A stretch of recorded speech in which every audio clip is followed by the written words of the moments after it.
All right, thank you for joining us again for Sunday school, joining me again. We're gonna finish the story that we started during the church service this morning. And where we left off, Isaac had found a bullet on the ground and it seemed that Mr. Clausen had an idea. So we'll see what happens with that. But when they entered the art room, there was no mention of the broom or dustpan. Instead, Mr. Clausen went immediately to his art table and began drawing a picture. Soon, he had sketched a man with a basket of bread on one arm, offering a loaf of bread to 3 children. Then Mr. Clausen made another drawing, this time of a steamship pushing through the ocean waves. Seeing that, Isaac could imagine himself on the ship's deck, watching the water and feeling the wind on his face.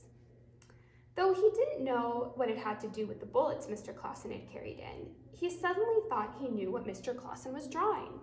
Why, that's Mr. Schlegel, the Mennonite Central Committee worker who brought food to our village, Isaac said in surprise, pointing at the man carrying bread.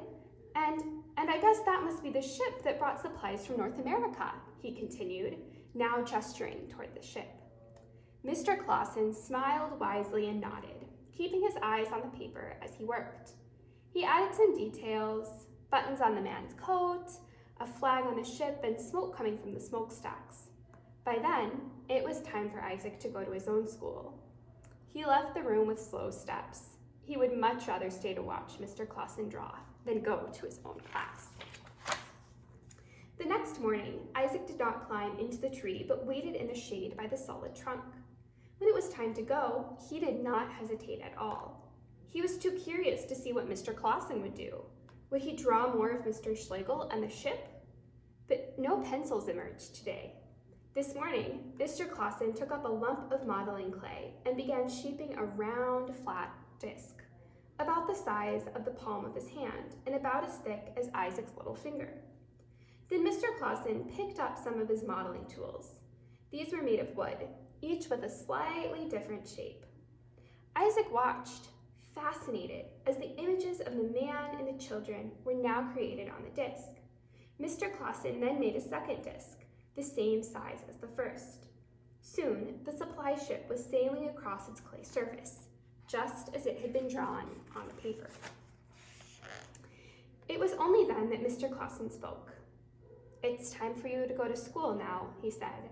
"But tomorrow we can continue our work of turning swords into plowshares." Swords into plowshares? What was Mr. Clausen talking about?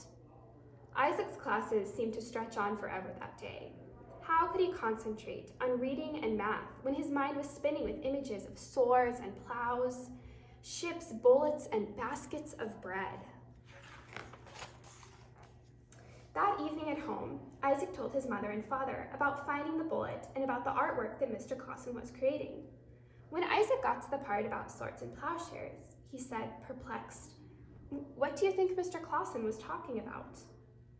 Isaac's mother looked thoughtful for a moment and then replied, "Bring our Bible, Isaac." When Isaac handed the Bible to his mother, she turned to the book of Isaiah. She located chapter 2, verse 4, and read aloud. "They shall beat their swords into plowshares and their spears into pruning hooks. Nation shall not lift up sword against nation, neither shall they learn war anymore." Isaac's mother looked up from her reading. "Swords to plowshares," she said. "I think Mr. Clausen is saying he wants to change violence into goodness, but I don't know how he will do that. We'll just have to wait and see." The following morning dawned bright and clear. Isaac awoke and jumped out of bed. He could hardly wait to see what Mr. Clausen would do today. This morning, Isaac did not even stop at the big oak. He ran straight to the school where he waited by the door, hopping back and forth impatiently from one foot to the other. When Mr. Clausen appeared, Isaac could not contain his curiosity any longer.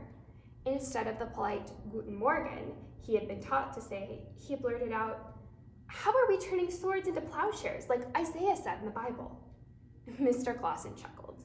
"I see you've been doing a lot of thinking." Inside the art room, Mr. Clausen picked up the clay discs he had made the day before. I think we should make a medallion like this to give to Mennonite Central Committee, he said. It can be a small thank you for all the good food and the plows and tractors they sent to us. The other day, I was thinking about how to make a medallion, but I couldn't figure out where I was going to get any good metal.